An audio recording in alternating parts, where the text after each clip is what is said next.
that we want to focus on here is how do we continue to exercise our public speaking muscles? And that is through Toastmasters. In some instances, when we stop doing it, we don't do it well. But a key point to keep in mind is that to exercise our public speaking muscles clearly, we want to be able to know how to actually conquer the speech. But before we go about conquering the speech, I want to ask a quick question, just like a raise of hands. How many of you guys remember the words that I asked at the very beginning? How many people remember 1 word, 2 words, 3, 4, 5? Okay, Sarah, how many words did you remember? Remembered all of them because I took notes. Okay, sorry, you unmute yourself. Spencer, how many words did you remember?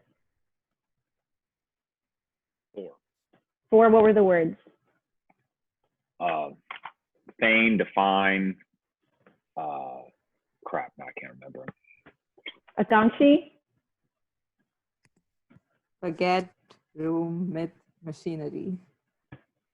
Okay, interesting. I said those 10 words 2 times, so we should have been able to remember it. How come we weren't able to?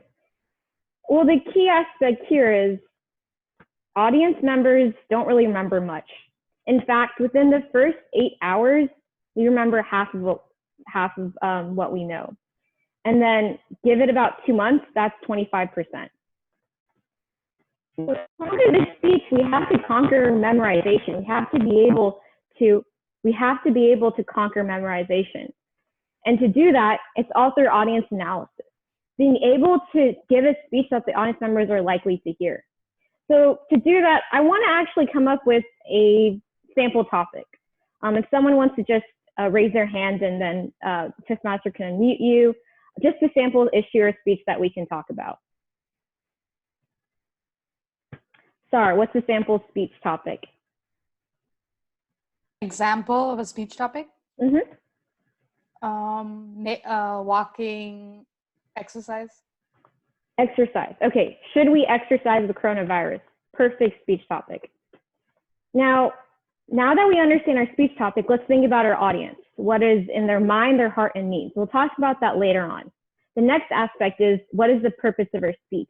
So what do we want our audience to feel when we think about why they should go on walks even with coronavirus? Maybe you want them to feel like it's important to exercise.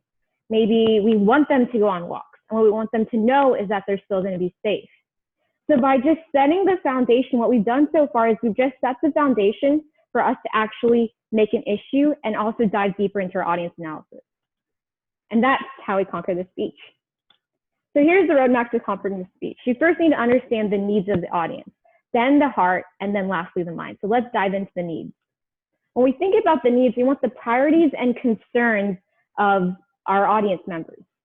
So Sadala, what is a priority or concern that our audience members might face thinking about the issue of walking around with coronavirus?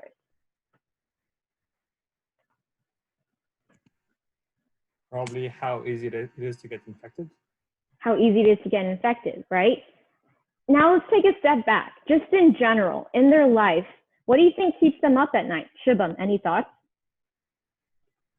Like what keeps a simple adult up at night? If they're infected or not. If they're infected or not, right? But what are some other things that might keep them up at night? Take a step back out of coronavirus. Employment. Employment, good. Akanshi, anything else? When this is all going to end and when life can get back to normal. Exactly. So we have some basic needs that we understand. Let's talk about what's in their heart of the audience. So what drives them? What do they care about? What excites them? And how does your audience feel about coronavirus? So as we go through these questions, you might feel that they're very repetitive, but the key here is asking these questions help us understand our audience. Adi, what do you think are some things that drives our audience, motivates them? What do they care about? Their own safety and the safety of the people around them, not just their family, but also their neighbors. Okay. So we talked about their heart. Now let's talk about their mind. That means not just going into their needs and hearts, but taking it one step deeper. So when they're talking about our audience members, it's important to understand that we need to look at things from their perspective. So what's in it for them, right? Why should they care about this speech about not walking during coronavirus? Sean, do you have any ideas?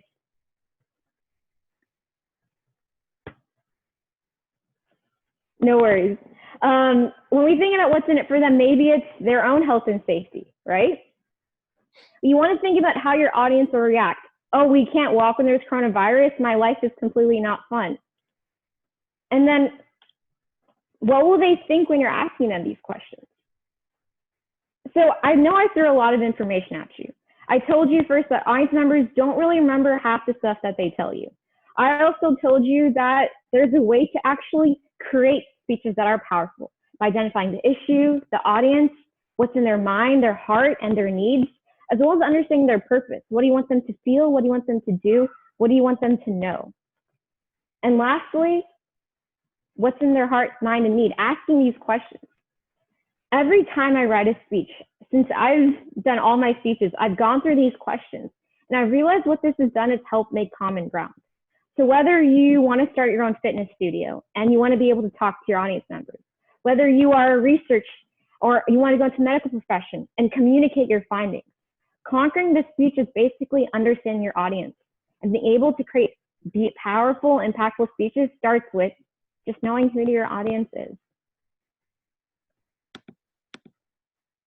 Thank you. Thank you, Arushi, for this great speech, and I hope that everyone. Yes. Awesome.